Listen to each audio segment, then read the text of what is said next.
Okay, I'm going to work out this compareTo thing. For starters, you just need to understand how the compareTo method works. So I'm going to show you.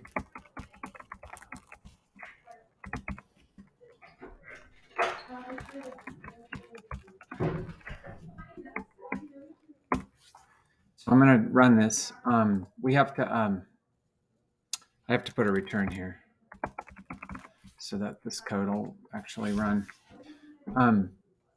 So if you compare to dog to cat, it's really comparing the D and the C, and you're going to get a positive number if dog is later in the alphabet than cat, and a negative number if it's the other way around. So let's do apple, and we should get I think a 2 or a 3, maybe a 3, because it's 3 letters higher. D is 3 letters higher than A.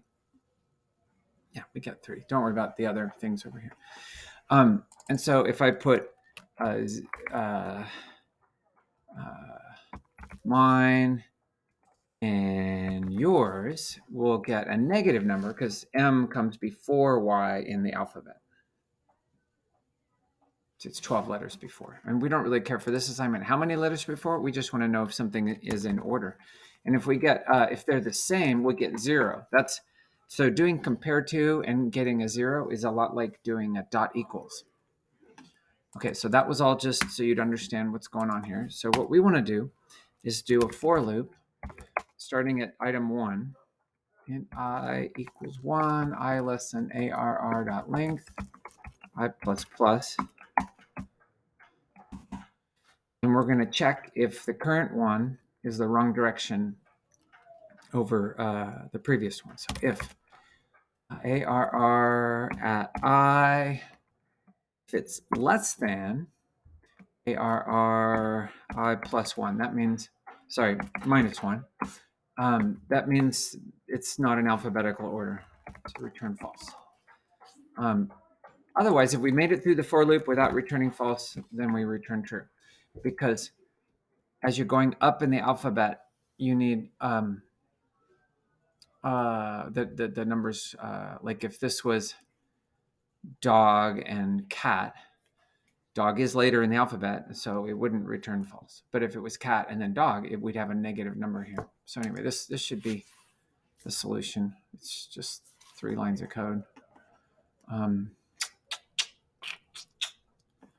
And funny, compareTo. I forgot to use compareTo after all that. I can't use less than with pieces of strings. Okay. I have to put a Boolean in here. I'm so sorry. If it's less than 0, I did have, I had it all. Anyway, sorry. Anyway, the output, false, true, true, false. Yeah, everything's good. So here's your program. We're comparing the current one, starting at 1, with the previous one. And if it's ever a negative number, we return false because that means that it's going in the wrong order. And if it's 0 or positive, then it's fine. And I do a little test down here, which you can see.